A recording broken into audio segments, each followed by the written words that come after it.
சென்னை பூந்தமல்லி அரசு உதவி பெறும் பள்ளியில் பள்ளி விழுந்த உணவை சாப்பிட்ட மாணவர்களுக்கு உடல்நலக்குறைவு ஏற்பட்டுள்ளது. காலை உணவு உண்ட 16 மாணவர்களுக்கு உடல்நலக்குறைவு ஏற்பட்டுள்ளதாக தற்பொழுது தகவல் வெளியாகியுள்ளது. மற்றொரு அரசு பெண்கள் பள்ளியிலும் காலை உணவு சாப்பிட்ட 5 பேருக்கு உடல்நலக்குறைவு ஏற்பட்டுள்ளது.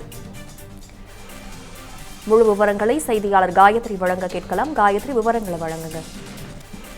வணக்கம் பவித்ரா. பூந்தமல்லி அரசு உதவி பெறும் பள்ளியில் காலை உணவு சாப்பிட்ட 17 குழந்தைகளுக்கு வாந்தி மயக்கம் ஏற்பட்டு மருத்துவமனையில் தற்போது அனுமதிக்கப்பட்டிருக்கிறார்கள். குறிப்பாக சாப்பாட்டில் பள்ளி விழுந்ததால் இந்த விபரீதம் நடந்துள்ளதாக தகவல்கள் வெளியாகி இருக்கிறது.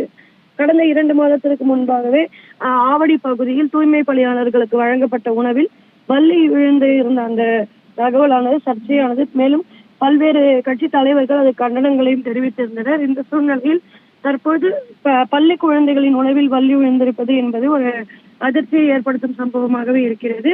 தமிழக அரசின் சார்பில் அரசு பள்ளி மாணவர்களுக்கு காலை உணவு வழங்கப்பட்டு வருகிறது. இந்த நிலையில் பூந்தமல்லியில் உள்ள அரசு உதவி பெறும் பள்ளியில் இன்று காலை வழக்கம் போல மாணவர்களுக்கு காலை உணவானது வழங்கப்பட்டிருக்கிறது. அதனை பள்ளி மாணவர்கள் சாப்பிட்டுக் கொண்டிருந்த பொழுது சாப்பாட்டில் பள்ளி இருப்பதை கண்டு ஊழியர்கள் அதிர்ச்சி அடைந்தார்கள். உடனடியாக சாப்பாடு கொடுப்பதை நிறுத்திவிட்டு உணவு சாப்பிட்ட 11க்கும் மேற்பட்ட குழந்தைகளை பூந்தமல்லி அரசு மருத்துவமனைக்கு சிகிச்சைக்காக அனுமதிக்கப்பட்டனர். அங்கு மருத்துவர்கள் 11 மாணவர்களுக்கும் சிகிச்சை அளித்து வருகின்றனர். மேலும் சமையல் செய்து மற்றும் மற்ற பள்ளிகளுக்கு வழங்கப்பட்ட உணவையும் மாணவர்களுக்கு வழங்க வேண்டாம் எனவும் எச்சரிக்கை கொடுத்து நிறுத்தப்பட்டதால் பெரும் அசம்பாவிதம் தவிர்க்கப்பட்டதாக கூறப்படுகிறது. இந்த சூழ்நிலையில் இந்த அதாவது மாணவர்களுக்கு வழங்கும் உணவு தரமற்ற முறையில் இருப்பதாக ஏற்கனவே பல்வேறு குற்றச்சாட்டுகள் எழுந்த நிலையில் தற்பொழுது பள்ளி விழுந்த சம்பவம் என்பது பெற்றோர்கள் மற்றும் மாணவர்களிடையே பெரும் அதிர்ச்சியை ஏற்படுத்தியிருக்கிறது. இது தொடர்பாக உடனடியாக விசாரணை நடத்த வேண்டும் என்றும் கோரிக்கைகள் எழுந்திருக்கிறது.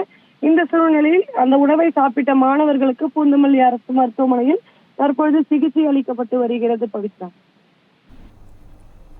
விவரங்களுக்கு நன்றி காயத்ரி.